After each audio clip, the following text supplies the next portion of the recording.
Hey, who is that? What to do, chat? It's the man, the myth, and the legend. Big Matt back at you with another vlog.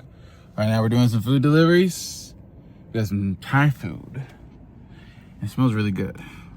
But guess what? I don't get to eat it. But what I do get to eat is what I caught the other day. We're gonna be doing some fish tacos tonight with some spotted sea bass and trout.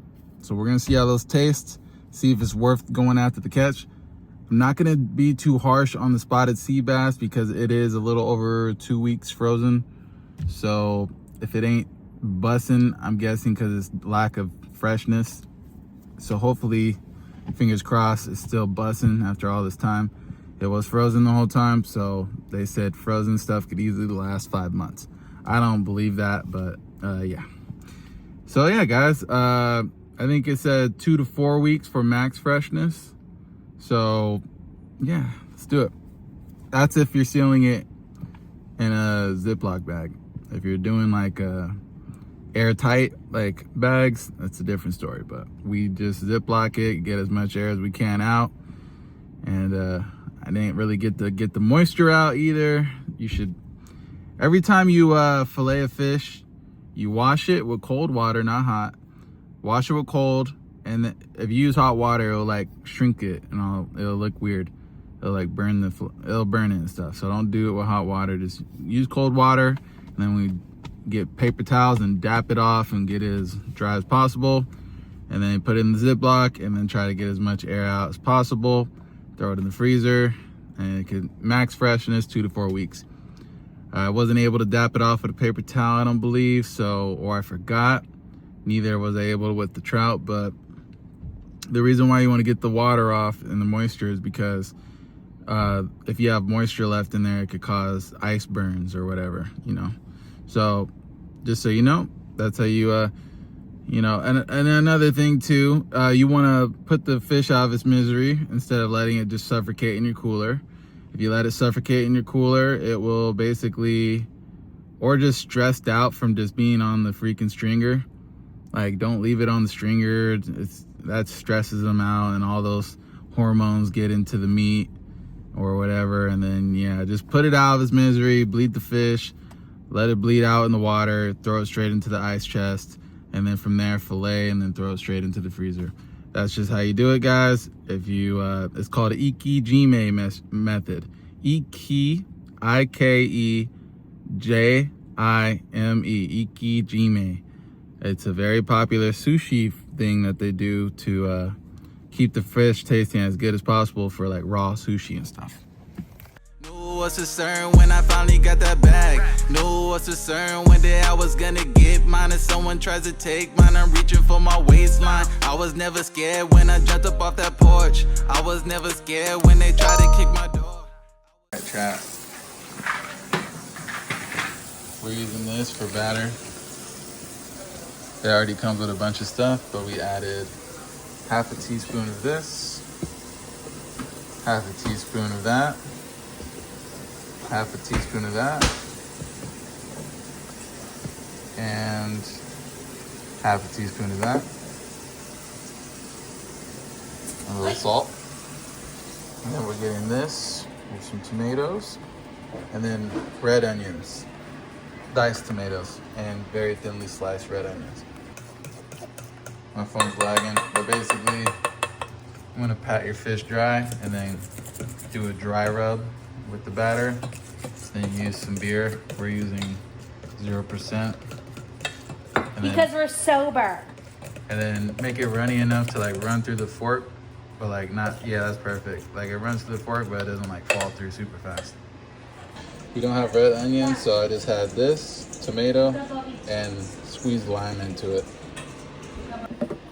Put some garlic salt in here, I guess.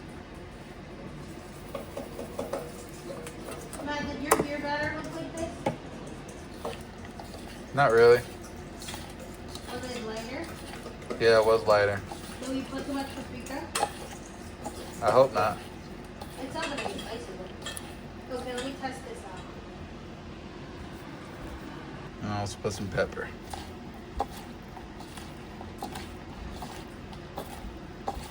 Yes, you guys, we wash our hands. We're real chefs. Good night, you guys. Good night, Good everyone. night. We're gonna do a 2-step deep fry. Tell me So we're gonna have one. this is our first deep. It'll be fine. This is our first, and then let it sit for like 2 minutes on each side. Pull it out, put it on a paper towel, and then we'll do a second dip.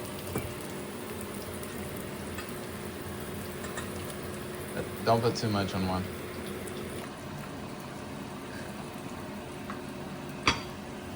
First fry is good. Let that hang out for 3 to 5 minutes. And then this 1 to 3 minutes on this first coat, first dip.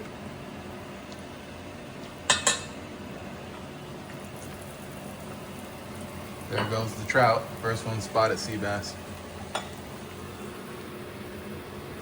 Hold on. Hold on. Pay attention to this texture. This is the first coat. Oh yeah. Because he just. Oh God. Alright, so that's the final results of the spotted sea bass. Nice white meat. Nice and crispy. Just air drying a little bit. This is the second dip of the trout. You notice the spotty is definitely taking the batter a lot better. It's a lot more deep fried than the trout. And this isn't, the second coat, you don't do it for as long, I guess. But as long as you're not burning it, you want that nice golden brown kind of look.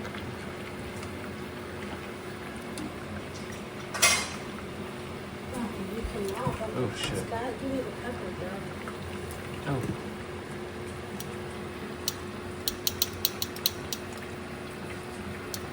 Texture. Oh yeah. When did you get out? All right, you guys, so this is our sauce. This is our toppings.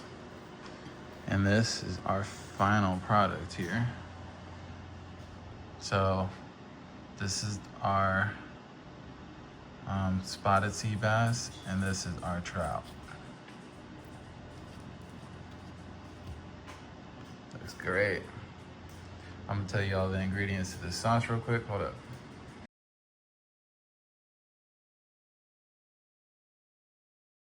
All right, you guys, we gotta do a taste test with just plain nothing.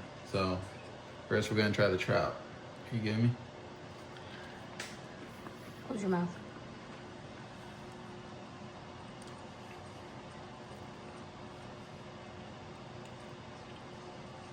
A little salty. You put too much salt, huh?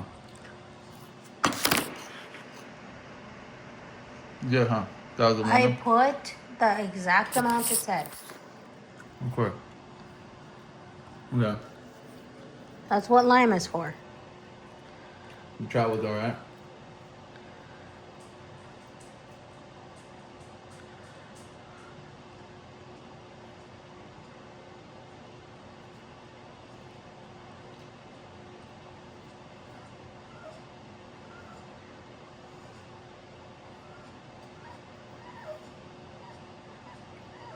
Spotted sea bass for the win. Let's get into it. Alright, trout with all the toppings, all the fixings.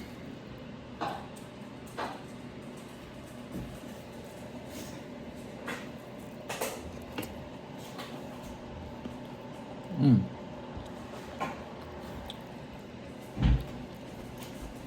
A lot better with the fixings. A lot better.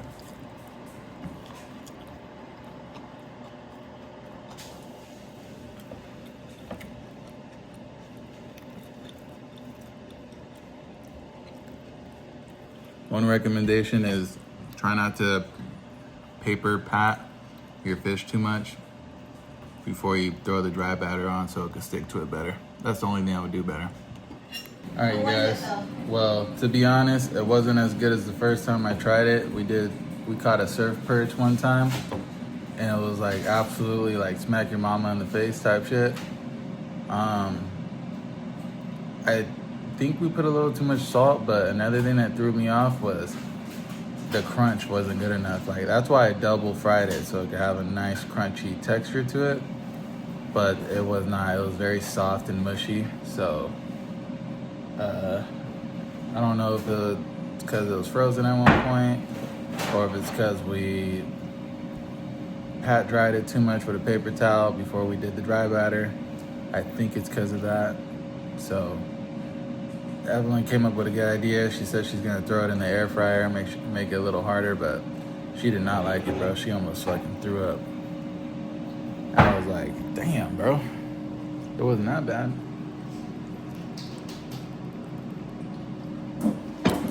But air fryer should make it a little bit more better texture.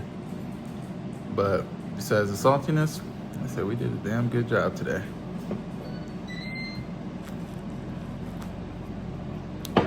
Every time you cook, bro, you get better and better. The first time, we just had that beginner's luck, bro.